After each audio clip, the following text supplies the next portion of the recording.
morning. Morning, sir. Thank you very much for coming here. Ang gagaling ninyo, mga ALS talaga kayo. Bongga. Always on the go ang ALS. And I love ALS. Amuyo, kapsat ang Ilocano, kanya talabing pinta, tapno, bonggang-bongga. Ang ating party. Kasi ko na ni Ma'am time, Ma'am Jerry, ko na first time di man nga adamati. Actually, you are the, siyempre, mag-graduate. Actually, man nga nag-graduate na, second batch kayo actually. Pero, dahil mas marami kayo, kaya meron na kayong Christmas party. So, I am sure, katatapos ng inyong immersion, at sigurado, matataas ang grade ninyo. Kasi nag-ground naman kami along the town.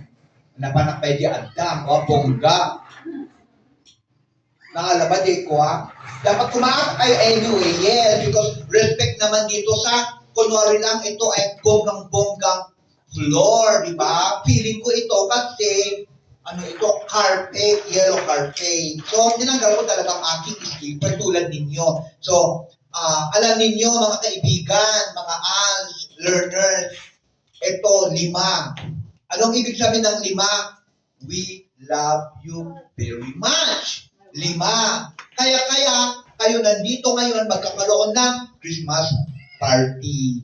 Kasi this is a beginning of your success talaga. Malapit na kasi ang March. Sigurado magaganap na kayo lahat.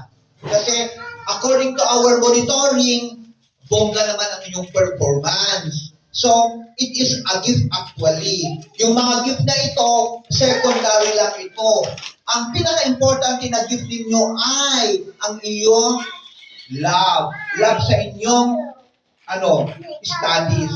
At nagpapasalamat din kami kasi nagbigay kayo ng love sa amin. Actually, yung greatest gift ninyo sa teacher ninyo ay yung good performance ninyo. This is secondary, syempre.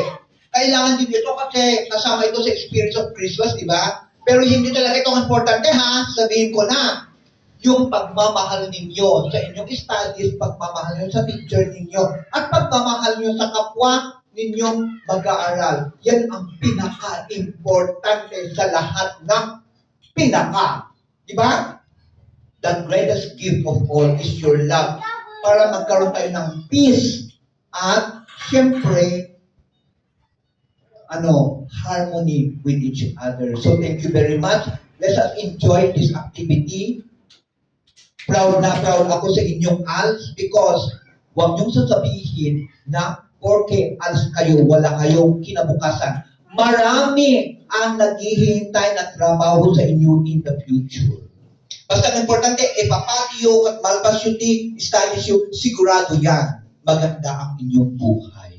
So, trust the Lord, of course, kasi siya naman ang magbibigay ng ating swerte sa buhay. Basta, agad-agad tayo, syempre, hindi lang sa ating studies, lahat ang ginagawa natin. So I am sure, nakikinig si Lord sa inyo at magbibigay ng maraming biyaya ngayong Pasko at sa New Year at beyond your, syempre, future life. So thank you very much and we love you all, of course.